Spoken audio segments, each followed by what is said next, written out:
All right, so I'm going to set this value study just on the ground in front of me, and I'll be looking down at that quite a bit when it gets to the color painting, when it comes time to putting my first big washes on here. That's going to be just as important as a reference as the scene itself.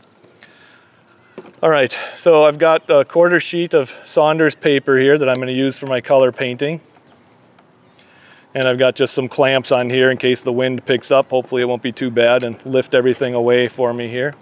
But I'm going to clamp this to the actual little support on my easel.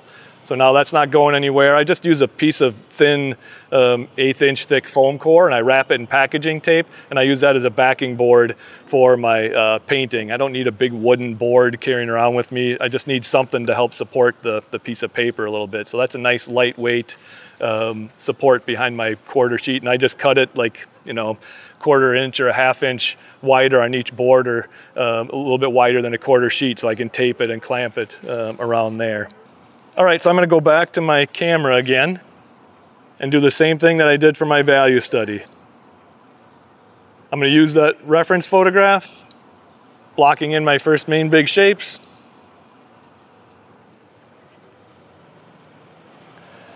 Palm trees. Just want to make sure everything is going to fit. That's all I'm doing from my camera right now.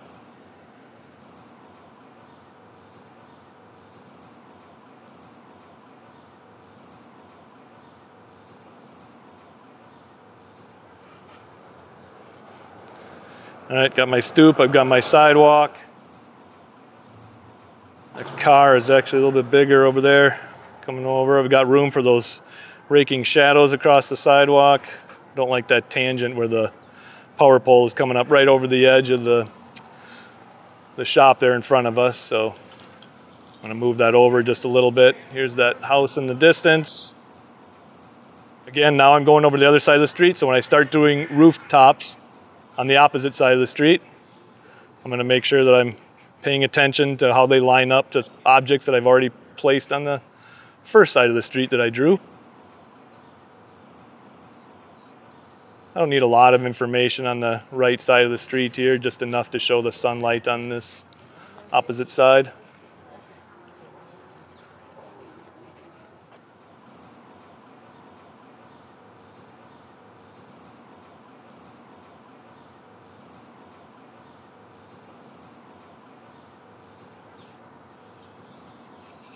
All right, I've got all the big shapes in there. I want to make sure I got this Jeep in there too.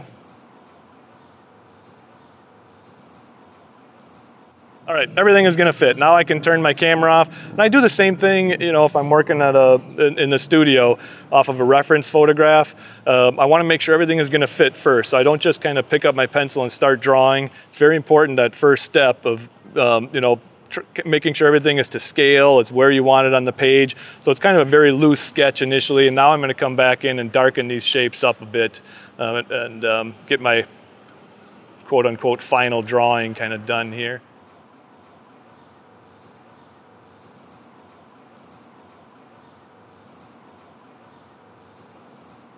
That came out pretty far over there, an overhanging awning.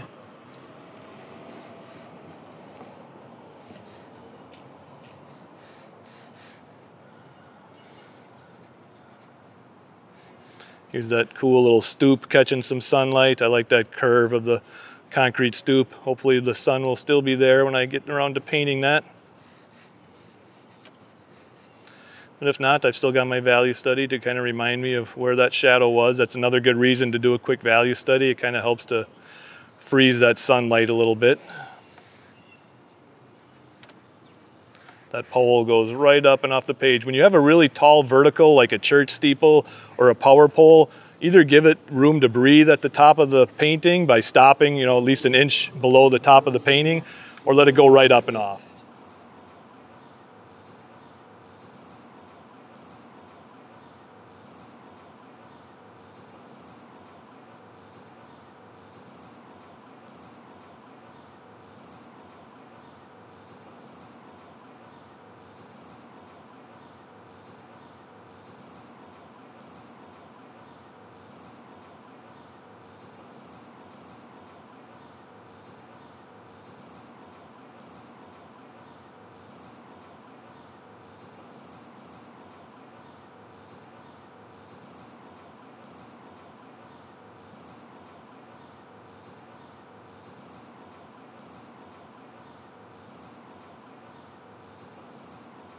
I keep my pencil on the paper as often as I can, okay, to kind of, it's a little bit of a contour drawing approach.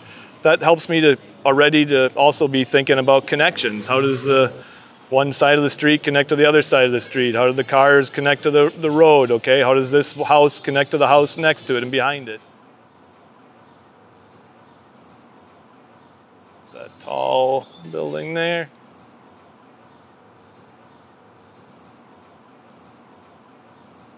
Pretty blue house. I want to make sure I get enough of that in here. The edge of that tangerine building there. Purple one, a little stoop right down to the front end of that Jeep. Sometimes when I'm painting plein air, I'll make sure, if you've got a lot of cars, or especially if it's a really interesting car, that you want to make sure it's in there. It may be a good idea to skip ahead a little bit and paint it, because that'll probably be the one that pulls away first, all right? But I'm just gonna take a chance that that Jeep will stay parked here long enough that I don't have to worry about any of that happening. Okay, I've got my big drawing on. Everything is gonna fit. I don't need to draw the shadows. Now that I've got that on there, I kind of take my kneaded eraser and just kind of skim over it and take a little bit of the extra graphite off, because I'm gonna wet my paper first. I don't want a lot of that smearing all over the paper. Fix that drawing a little bit. I want that Jeep to be a little bit smaller. All right, so I can still see my main pencil marks on there. That's all I need.